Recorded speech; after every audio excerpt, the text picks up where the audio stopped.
সর্ব উত্তরের জেলা পঞ্চগড়, হিমালয় কন্যা নামে পরিচিত যে জেলাটি, এই জেলাটাই হচ্ছে পঞ্চগড়।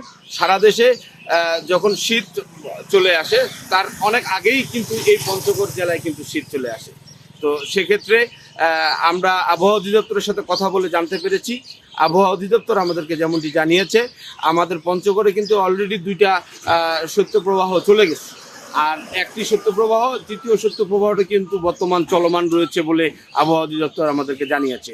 গতকালকে আবহাওয়া অধিদপ্তর যে তাপমাত্রা নির্ধারণ করেছে 10.9 ডিগ্রি সেলসিয়াস তাপমাত্রা, আজকে সকাল 6টায় তেঁতুলিয়া আবহাওয়া অধিদপ্তরের কর্মকর্তা আমাকে যেটি জানিয়েছেন যে তেঁতুলিয়া আবহাওয়া অধিদপ্তর ওনারা 12.5 ডিগ্রি সেলসিয়াস তাপমাত্রা কিন্তু আজকে সকাল 6টায় নির্ধারণ করেছেন।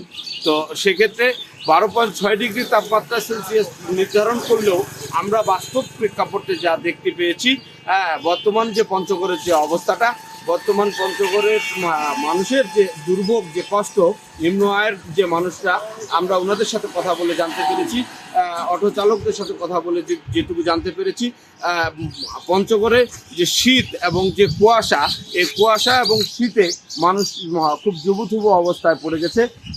অটো চালকরা ঠিকমতো অটো চালাতে পারছে না ঠান্ডার কারণে। বিশেষ করে যারা নিম্ন আয়ের মানুষরা, তাদেরকে আমরা দেখেছি তারা আগুন পোহাতে, তারা আগুন শীত নিবারণের জন্য আগুন পোহাচ্ছে।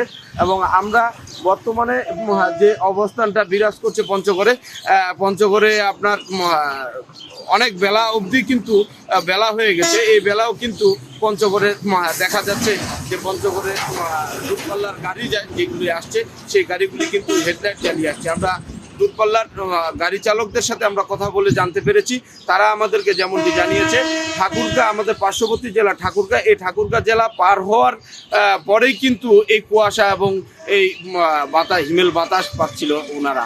আমরা আরও জানতে পেরেছি, আমরা পথচারীদের সাথে কথা বলে জানতে পেরেছি, ওনারাও আমাদেরকে যেমনটি জানিয়েছেন যে ঢাকায় যে আবহাওয়া বিরাজ করছে, ঢাকায় যে তাপমাত্রা বিরাজ করছে, ওনারা আজকে পঞ্চগড়ে এসে ওনারাও হতভম্ব হয়ে গিয়েছে যে আজকে পঞ্চগড়ের যে অবস্থাটা, যে কুয়াশা এবং হিমেল বাতাসে মানুষ রাস্তাঘাট ফাঁকা হয়ে পড়ে আছে, এমন একটি অবস্থা বিরাজ করছে এই পঞ্চগড়ে। এই ছিল আমার কাছে পঞ্চগড়ের শীত নিয়ে সর্বশেষ।